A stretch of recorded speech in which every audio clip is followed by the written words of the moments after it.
Hello friends, तो अपना second chapter हम शुरू करने जा रहे हैं, बायोलॉजिकल क्लासिफिकेशन। पूरी एनसीईआरटी इसमें कवर करेंगे ट्रिक्स के साथ। Since the dawn of civilization there have been many attempts to classify living organism. जब से जो सिविलाइजेशन हमारी हुई है, तब से हमने लिविंग ऑर्गेनिज्म को क्लासिफाई करने के बहुत सारे अटेम्प्ट किए हैं। It was done instinctively, not using criteria that were scientific. वो बहुत इंस्टिंक्टिवली हो गया था, मतलब बहुत ही जल्दी हो गया था। कोई इसमें साइंटिफिक क्राइटेरिया हमने यूज नहीं किया था। Born of need to use organism for own use, अपने इस्तेमाल के लिए, अपने काम के लिए हमने उनको क्लासिफाई कर दिया था। जैसे कि फूड के लिए अलग, शेल्टर के लिए और क्लोथिंग के लिए अलग अलग क्लासिफाई कर दिया था। अब पहले ऐसा था नहीं कि हमको साइंटिफिक कुछ नॉलेज थी कि हम उसको उसके बेसिस पे क्लासिफाई करते। हमने अपने बेसिस पे कर दिया, भाई ये हमारे खाने के लिए काम आ रहा है तो चलो ये इसको ऐसे क्लासिफाई कर देंगे, ये हमारे कपड़ों के लिए काम आ रहा है इसको ऐसे क्लासिफाई कर देंगे। तो उस बेसिस पे पहले होती थी। सबसे पहले जो साइंटिफिक बेसिस पे क्लासिफिकेशन दी थी वो थे हमारे एरिस्टोटल। अब एरिस्टोटल जो थे, उन्होंने वो क्या थे, earliest to attempt a more scientific basis, जिन्होंने थोड़ा साइंटिफिक बेसिस के तरीके से क्लासिफाई करने का सोचा इनको ऑर्गेनिजम्स को। वो हमारे एरिस्टोटल थे। Use simple morphological characters, use simple morphological characters. इन्होंने जो सिंपल मॉर्फोलॉजिकल कैरेक्टर्स थे उनको देखा था। सिंपल मॉर्फोलॉजिकल कैरेक्टर्स को इन्होंने क्या था, प्लांट्स और एनिमल्स में क्लासिफाई कर दिया था कि जो भी ट्री, शर्ब्स और हर्ब्स हैं वो प्लांट्स हैं, और जो भी एनिमल हैं उनमें भी इन्होंने जो रेड ब्लड सेल हैं और जो नॉन रेड ब्लड सेल हैं उनमें क्लासिफाई कर दिया था। अब कैसे याद रखोगे एरिस्टोटल है, तो एरिस्टोटल में ये देखो यहाँ पे एक लड़की बनी है जो एकदम सिंपल सी टिक्का लगा के और थोड़ी सी अटरी करके बैठी हुई है। तो इससे आप याद रख सकते हैं, दिखने में मतलब मॉर्फोलॉजिकली कैरेक्टर जो है वो सिंपल है एकदम। और सिंपल लोग कौन होते हैं, जो हमारे पुराने ज़माने के लोग थे वो बहुत सिंपल होते थे। तो उससे आप याद रख सकते हो earliest to attempt more scientific basis वाला ये सेंटेंस। उसके बाद आए हमारे कैरोलस लिनेनियस सर, जिन्होंने क्या किया था, दो किंगडम क्लासिफिकेशन सिस्टम दिया था, two kingdom system of classification. अब ये देखो यहाँ पे अपने लिनेनियस जो अंकल हैं वो बने हुए हैं, और इनके दोनों हाथ में एक किंगडम टाइप का बना हुआ है। तो उससे आप याद रख सकते हो कि हाँ भाई, इन्होंने दो किंगडम क्लासिफिकेशन जो थी वो लिनेनियस सर ने दी थी, जिसमें क्या क्या था, प्लांट्स और animals. That includes all plants and animal, जो सारे जितने तरीके के प्लांट्स हैं और एनिमल्स हैं वो सारे इसमें इंक्लूड हो जाते हैं। लेकिन इन्होंने क्या एक गलती की कि ये डिस्टिंग्विश नहीं कर पाए किसके बीच में, प्रोकैरियोट्स और यूकैरियोट्स के बीच में। प्रोकैरियोट्स ये देखो, ये थोड़े इसके मतलब ऐसे कपड़ों में थोड़ा ऐसे फटा फटा लगा हुआ है ना, तो पुराने लग रहे हैं कपड़े, तो उससे आप याद रख सकते हो प्रोकैरियोट्स। और ये यूकैरियोट्स हैं, ये एकदम नए वाले, तो यूकैरियोट्स आ गए मल्टीसेलुलर। प्रोकैरियोट्स और नहीं, मल्टीसेलुलर नहीं है, बस ये प्रोकैरियोट्स हैं और ये यूकैरियोट्स हैं। ये यूनिसेलुलर और मल्टीसेलुलर, फोटोसिंथेटिक और नॉन फोटोसिंथेटिक, इनको ये डिस्टिंग्विश नहीं कर पाए। लेकिन जो क्लासिफिकेशन जो सिस्टम था ऑर्गेनिज्म का प्लांट्स और एनिमल्स में, वो बहुत इजीली डन हुआ, was easily done and easy to understand, और समझने में भी बहुत इजी था ये जो क्लासिफिकेशन सिस्टम है। लेकिन बहुत सारे a large number of organism did not fall into either categories. ना वो प्लांट्स में आ रहे थे और ना वो एनिमल्स में आ रहे थे, बहुत लार्ज नंबर ऑफ ऑर्गेनिजम्स। तो ये देखो, उससे आप याद रख सकते हो कि बहुत सारे ऐसे ऑर्गेनिजम्स बने हुए हैं जो थोड़े दुखी हैं। क्यों? क्योंकि वो किसी भी कैटेगरी में नहीं आ रहे हैं। Hence the two kingdom classification used for a long time was found inadequate। तो इसीलिए जो दो किंगडम क्लासिफिकेशन था बहुत ज़्यादा टाइम के लिए ये अच्छा नहीं पाया गया, पर मतलब अपने समझ के लिए ठीक नहीं पाया गया, मतलब इसको और अपग्रेड करने की ज़रूरत पड़ी। अब ज़रूरत जो पड़ी उसमें क्या था कि बिसाइड मॉर्फोलॉजिकल कैरेक्टर्स, मतलब जो मॉर्फोलॉजिकल कैरेक्टर्स हम यूज़ करते थे, बिसाइड मॉर्फोलॉजिकल कैरेक्टर्स हमें बहुत सारी चीज़ें और देखनी पड़ी, जैसे कि cell structure, nature of wall, mode of nutrition, habitat, method of reproduction, evolutionary relationship. ये सारी चीज़ों की हमें ज़रूरत पड़ी पढ़ने की, क्योंकि इसके बिना बहुत मतलब उतना अच्छे से हम नहीं समझ पा रहे थे चीज़ों को। तो अब इनको आप कैसे याद रखोगे कि ये सारी चीज़ें थी। पहला तो है सेल स्ट्रक्चर।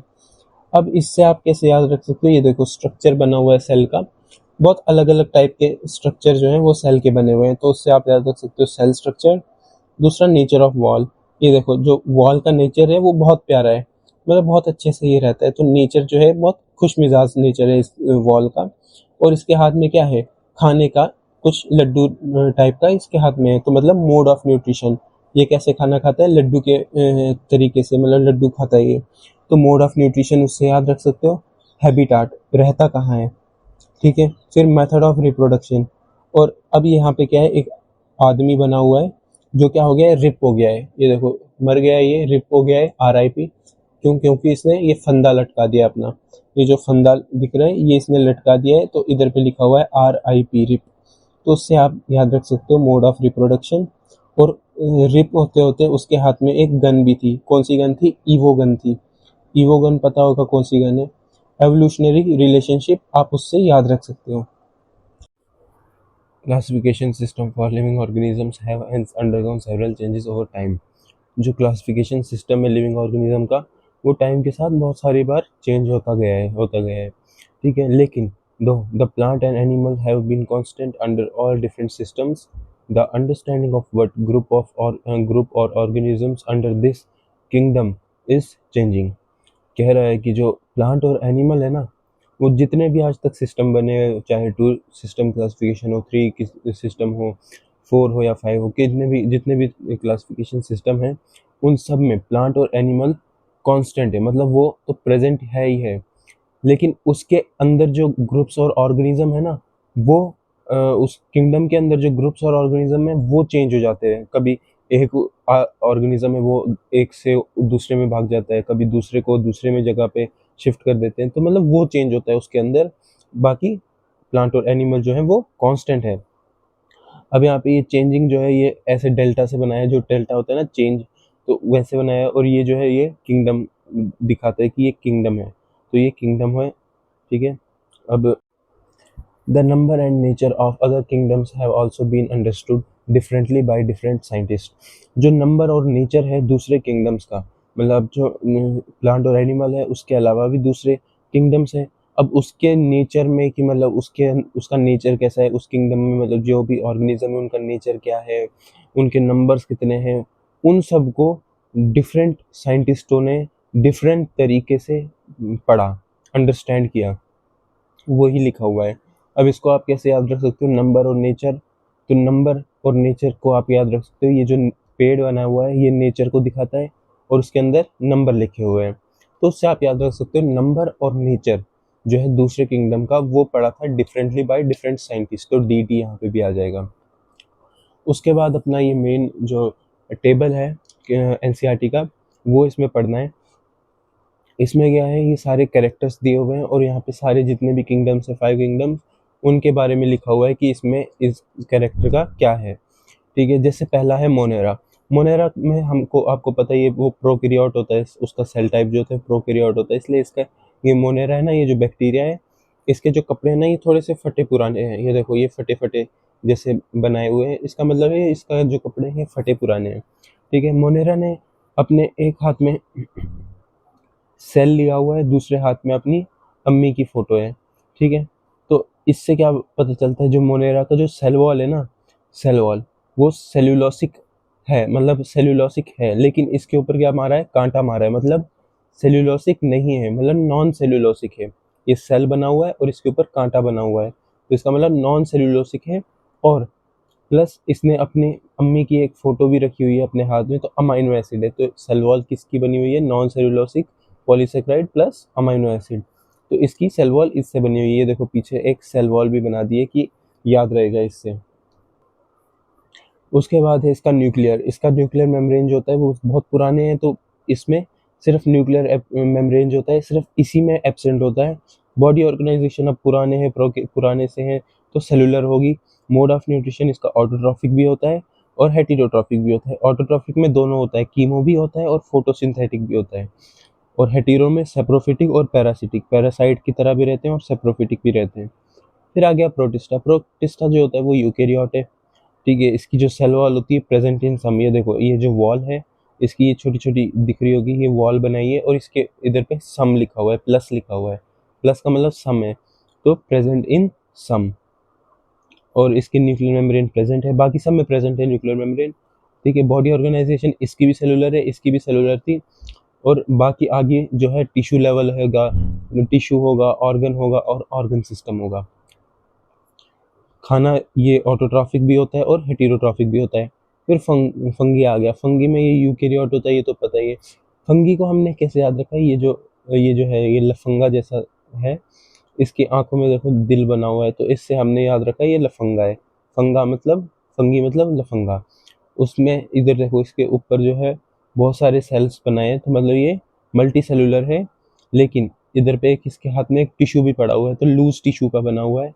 और सेलुलोसिक, इसकी जो सेल वॉल है सेलुलोसिक नहीं है, ये देखो बैटरी यहाँ पे भी बनाई है, सेल यहाँ पे भी बनाए है और इसके ऊपर कांटा मारा है, मतलब नॉन सेलुलोसिक है और काइटिन का बना होता है ये।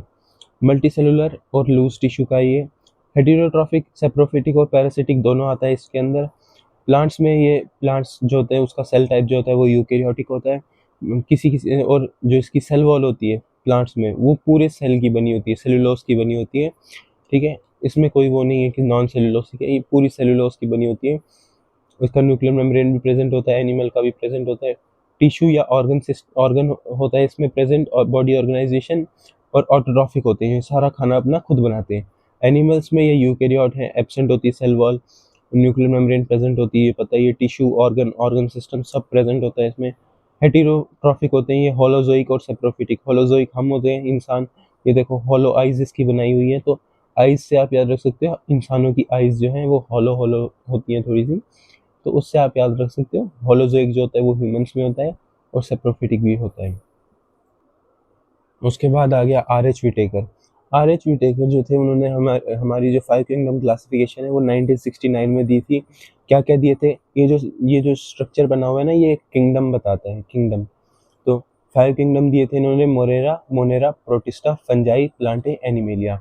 अब हमने जो आर एच विटेकर है ना, वो किससे याद रखा है, यहाँ पे एक विच बनाई है, विच मतलब चुड़ैल बनाई है, उससे हमने ये याद रखा है जो आर एच विटेकर है वो इस चुड़ैल से दर्शाई हुई है। ठीक है, 1969, ये देखो 69, ऐसे आप बड़ा बड़ा बनाओगे तो पता याद आ जाएगा कि 1969 में इन्होंने ये 5 किंगडम क्लासिफिकेशन जो थी वो दी थी। इनके जो मेन क्राइटेरिया थे ना वो क्या क्या थे, ये देखो, ये भी एक चुड़ैल है, जो ये आर एच विटेकर है ना उनके लिए ये चुड़ैल बनाई हुई है। तो चुड़ैल से आप याद रख सकते हो, इस चुड़ैल का क्या क्या मेन क्राइटेरिया था। ये एक तो रिप हो गई थी, चुड़ैल है तो मतलब मरी हुई है, तभी चुड़ैल बन गई है।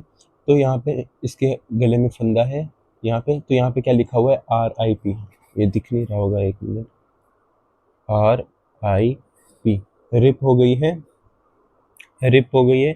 और दूसरा क्या है, इसकी जो बॉडी है वो बहुत अजीब सी है, छोटी सी नाटी सी है।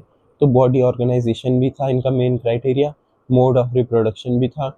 इसके एक टांग में ना एक फाइल लटकी हुई थी, मतलब फाइलोजेनेटिक रिलेशनशिप भी बताता था, मेन क्राइटेरिया था इनका। और इसका जो एक पाँव था ना, उसका जो सेल था वो बहुत बड़ा हो गया था, मतलब जो सेल स्ट्रक्चर है वो भी एक मेन क्राइटेरिया था इनका। लेकिन हुआ क्या था, मरते मरते इसको एक लड्डू खाना था, तो मतलब मोड ऑफ न्यूट्रिशन ये भी उसी मेन क्राइटेरिया में एक आ जाता है। तो उससे याद रख सकते हो भाई क्या था, एक देखो ऐसे याद रख सकते हो कि गर्दन में क्या था, फंदा लगा हुआ था, मतलब मोड ऑफ रिप्रोडक्शन। ठीक है, उसकी बॉडी बहुत नाटी सी थी, बॉडी ऑर्गेनाइजेशन। एक टांग में क्या थी, फाइल लटकी हुई थी, मतलब फाइलोजेनेटिक रिलेशनशिप। दूसरे टांग की जो सेल था वो बहुत बड़ा हो गया था सेल, तो मतलब सेल स्ट्रक्चर। और उसके हाथ में एक लड्डू था जो उसको खाना था, मतलब मोड ऑफ न्यूट्रिशन। ये 5 क्राइटेरिया आप ऐसे याद कर लोगे इस ट्रिक से। उसके बाद है, इन्होंने जो था अपना जो 3 डोमेन सिस्टम है वो भी इन्होंने बताया था। इन्होंने किया क्या था, जो मोनेरा है ना, मोनेरा उसको 2 डोमेन में बांट दिया था, और जो तीसरा जो डोमेन था उसमें जो बाकी जितने भी किंगडम्स थे, मतलब यूकेरियोटिक किंगडम्स थे, वो सारे उस एक डोमेन में रख दिए थे। तो वही लिखा हुआ है, 3 domain system has also been proposed that divide kingdom Monera into 2 domain, leaving the remaining eukaryotic kingdom in 3 domain, third domain, thereby 6 kingdom of classification। मतलब अब 3 डोमेन इन्होंने बांट दिए थे, मतलब मोनेरा को 2 डोमेन में बांट दिया था, तो इसका मतलब अब 5 किंगडम की जगह क्या आ जाएगा, 6 किंगडम क्लासिफिकेशन आ जाएगा। अब उसके बाद हम पढ़ेंगे कुछ अर्लियर क्लासिफिकेशन। अर्लियर क्लासिफिकेशन में क्या हुआ था ना कि जो बैक्टीरिया है, ब्लू ग्रीन एल्गी है, फंजाई है, मॉस है, फर्न है, जिम्नोस्पर्म, एंजियोस्पर्म, ये सारों को क्या रखा था, प्लांट के अंडर रख दिया था। क्यों? क्योंकि इन सब के पास सेल वॉल थी, तो भाई सोचा कि भाई इन सब के पास सेल वॉल है, मतलब ये एक जैसे हैं। तो बैक्टीरिया जो मोनेरा है, और ये जो जिम्नोस्पर्म, एंजियोस्पर्म, ये फर्न, ये जो है ये प्लांटे हैं, लेकिन इन सबको पहले के सिस्टम ने, क्लासिफिकेशन ने एक साथ रख दिया था। अब कैसे याद रखेंगे कि क्या क्या इन्होंने एक साथ रखा था, तो ये इसके लिए ये ट्रिक है, ये जो एक पेड़ बनाया हुआ है, पेड़ से आप याद रख सकते हो प्लांटे। तो पेड़ में क्या क्या है ये देखो, एक जिम है, जिम का डंबल है, जिम्नोस्पर्म, यहाँ पे एक फ्लावर बनाया है पेड़ पे, तो मतलब एंजियोस्पर्म भी है। यहाँ पे अपने मौसा जी हैं, मतलब मॉसिस, और उनके हाथ में क्या है, एक डाली है फर्न की।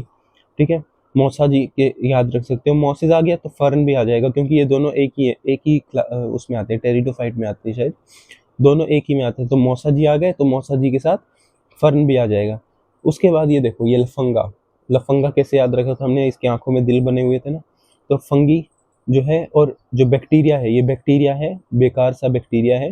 ये दोनों क्या कर रहे हैं, आग सेक रहे हैं, लेकिन आग कैसी है, ब्लू और ग्रीन कलर की आग है, वो रेड और ऑरेंज कलर की नहीं है, ये ब्लू और ग्रीन कलर की आग है। तो मतलब ब्लू ग्रीन एलगी भी इसमें आया था प्लांटे में, वो इसकी ट्रिक्स हो गई। अब क्या होगा, उसके बाद क्या हुआ था, this place together groups which widely differ in other character, जितने भी ग्रुप्स हैं उन सबको इकट्ठा कर दिया था, जिनके जो करेक्टर्स थे वो बहुत ही डिफरेंट तरीके के अलग अलग कैरेक्टर्स थे, उन सबको इसने एक ग्रुप में ले आया था, इस सिस्टम ने, क्लासिफिकेशन ने। तो वो एक दिक्कत की बात थी। क्यों इसने क्या किया था, it brought together groups which widely differ in other characters, जो दूसरे कैरेक्टर्स में डिफर थे, इन्होंने उस ग्रुप को साथ में ले आए थे, इन सबको। जैसे कि एक यूनिसेलुलर और मल्टी सेलुलर है, एक यूनिसेलुलर और मल्टी सेलुलर को साथ में ले आए, जैसे यूनिसेलुलर आ गया क्लेमाइडोमोनास, और मल्टी सेलुलर आ गया स्पाइरेला। तो इन दोनों को इसने साथ में ले आया था इस क्लासिफिकेशन ने। और इसमें और क्या लाया था, जो ब्लू ग्रीन एल्गी है और प्रोकैरियोटिक बैक्टीरिया है, प्रोकैरियोटिक बैक्टीरिया और ब्लू ग्रीन एल्गी साइनोबैक्टीरिया, इन दोनों को इसने यूकैरियोटिक में ला लिया था। ये देखो, ये बैक्टीरिया है ना, इसके फटे पुराने कपड़े, मतलब प्रोकैरियोट बैक्टीरिया आ गया ये, और ये ब्लू ग्रीन एल्गी देखो ये बनी हुई है, ये दोनों साथ में आ गए थे इस क्लासिफिकेशन की वजह से। फिर उसके बाद क्या हुआ था, जो हेटेरोट्रॉफिक ग्रुप्स जो हैं, जैसे कि फंजाई, उसकी इन्होंने सेल वॉल देखी तो ये काइटिन की बनी है, लेकिन ऑटोट्रॉफिक ग्रीन प्लांट की देखी तो ये सेलुलोज की बनी है। तब इनको लगा कि ये देखो यहाँ पे लिखा हुआ है ना, सेलुलोज की बनी है ग्रीन प्लांट्स की, और फंजाई की जो है वो काइटिन की बनी हुई है। तब इन्होंने क्या किया, इन कैरेक्टर्स को कंसिडर किया। When such characters were consider, जब ऐसे कैरेक्टर कंसिडर हुए कि यार इनकी सेल वॉल तो एकदम अलग सी दिख रही है, तब क्या हुआ, जो फंगी था उसको एक सेपरेट किंगडम दे दिया, कि बोला भाई तू, तेरे को हम बेशक एक पूरा किंगडम दे देंगे, लेकिन तू अभी यहाँ से निकल जा, है ना। तो ये बोला था इनको, और एक सेपरेट किंगडम फंजाई दे दिया था। ऑल प्रोकैरियोट्स, और क्या हुआ था, जो जितने भी प्रोकैरियोट्स हैं वो सारे ग्रुप का किसमें किए थे, प्रोटिस्टा के अंदर कर दिए थे। जबकि आपको पता है प्रोटिस्टा में क्या थे, यूकैरियोट्स थे, यूकैरियोट्स हैं, लेकिन पहले क्या हो गया था, प्रोकैरियोट सारे यूके प्रोटिस्टा में डाल दिए थे। तो ये एक दिक्कत की बात थी, क्योंकि किंगडम प्रोटिस्टा में क्या किया था इन्होंने, जो एमीबा और पैरामीशियम है ना, वो उनको पहले एनिमल में डाल दिया था, एनिमल किंगडम में डाल दिया था। क्यों? क्योंकि उनके पास सेल वॉल नहीं थी।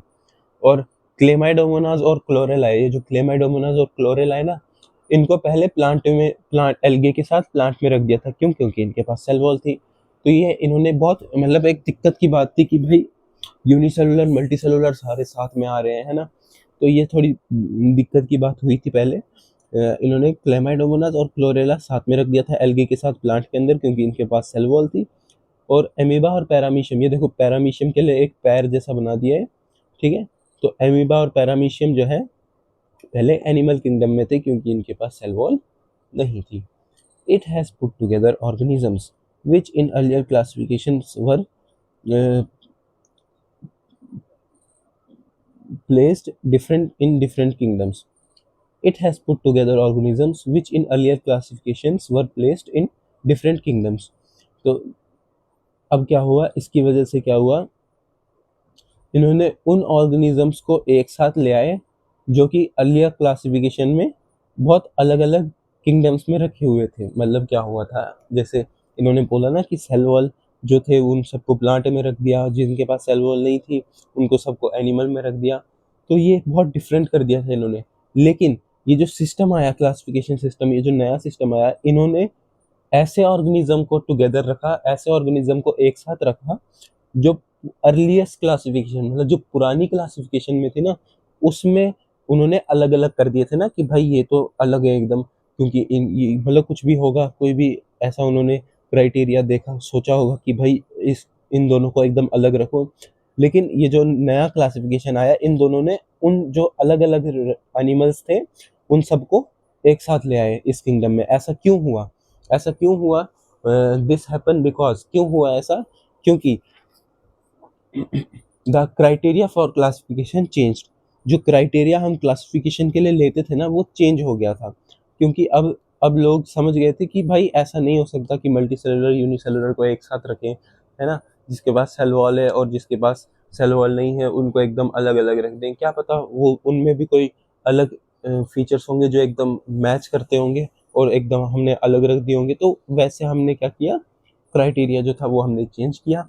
This kind of changes will take place in future too, depending on improvements in our understanding of characteristic and evolutionary relationship। क्या बोल रहा है कि आगे जाके फ्यूचर में भी ऐसी हमारी जो क्राइटेरियाज हैं ये चेंज हो सकती है। क्यों हो सकती है क्राइटेरिया चेंज? क्योंकि हमारी जो अंडरस्टैंडिंग है ना वो इम्प्रूव हो सकती है कैरेक्टरिस्टिक्स और एवोल्यूशनरी रिलेशनशिप को लेके। अर्लीस्ट में क्या था, सीधा प्लांट और एनिमल था, लेकिन उसके बाद क्या आया, प्लांट, एनिमल, फंजाई, फिर मोनेरा आए, प्रोटिस्टा आए, मतलब ऐसे चेंज हुआ ना क्राइटेरिया, हमारी अंडरस्टैंडिंग बढ़ी। वैसे ही बोल रहा है कि फ्यूचर में भी हमारी अंडरस्टैंडिंग और आगे अच्छी हो सकती है और हम इसको क्राइटेरिया हम मतलब अलग ले सकते हैं क्लासिफिकेशन के लिए, ठीक है। और हमारी जो इम्प्रूवमेंट है, अंडरस्टैंडिंग जो है वो किस चीज़ में इम्प्रूव होगी? दो चीज़ों में। किसमें? एक कैरेक्टरिस्टिक और दूसरा एवोल्यूशनरी रिलेशनशिप। तो इसको आप कैसे याद रख सकते हो? हमने यहाँ पे एक प्लांट का कोई भी एक कैरेक्टर ले लिया, प्लांट का जैसे पत्ता ले लिया, ये कैरेक्टर ले लिया हमने, ठीक है। अब ये क्या दे रहा है? इसको दिल दे रहा है। किसको? इवोगन को।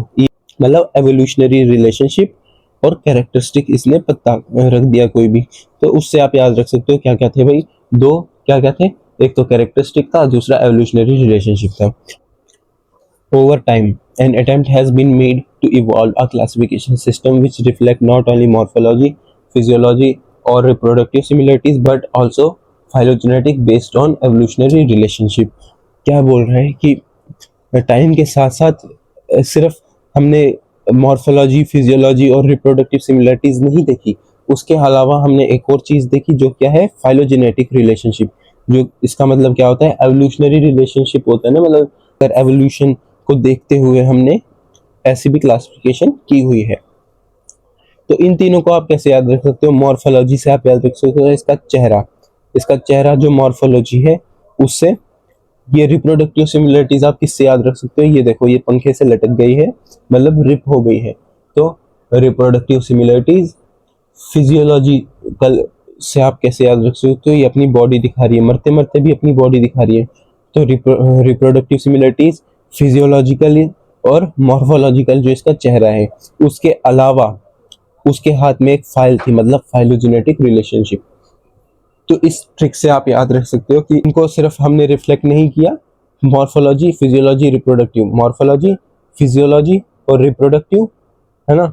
उसके अलावा फाइलोजेनेटिक, इसके हाथ में फाइल है, तो फाइलोजेनेटिक रिलेशनशिप, एवोल्यूशनरी रिलेशनशिप को भी हमने देखा।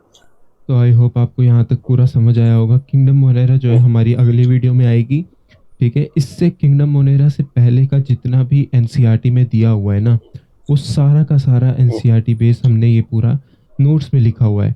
आप अगर ऐसे नोट्स बनाओगे ना, इसको देखकर आप अगर नोट्स बनाओगे ना और सेम ट्रिक वैसे लिखोगे और इसको 5-6 बार याद करोगे ना, पूरी एनसीईआरटी आपको याद हो जाएगी लाइन बाय लाइन, ठीक है। तो किंगडम मोनेरा जो होगा हमारा अगले वीडियो में आएगा। इस वीडियो में यहीं तक, मिलते हैं अगली वीडियो में। Thank you.